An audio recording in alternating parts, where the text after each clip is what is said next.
وەک نمونەمە پێشبینێت کرد و نزیکی 10 ڕۆژە 5,000 کەس داخلی پارێزگا کە بێت لێ ینی دڵخۆشیوە ئەفرەژە هاتە زێدەکردن نزیکی بوونە 104,000 کەس 104,000 کەس داخلی پارێزگا دۆکەبوون شوان نزیکی 5,000 کەسی ئەژنەبی داخلی پارێزگا دۆکەبوون ئەوەش جیە سەر بلندیان بە هەمووکانە ژمارە جیهن گەشتیاری طبعاً وێ زێدە بوون نزیکی 20 جیهن گەشتیاری وێ زێدە بوون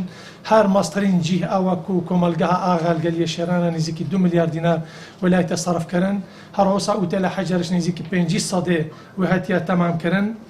تلفریکا چای گارشک طبعاً و بۆ بەرهێنەرێکی کەفتی و ئەوژێ کەفتەتکاریدا ئەوەش دێ بتە ئەگەرێ زێدەکردنا ڕێژە گەشتیارە و پێشخستنە کەتە گەشت و گۆزاری پارێزگا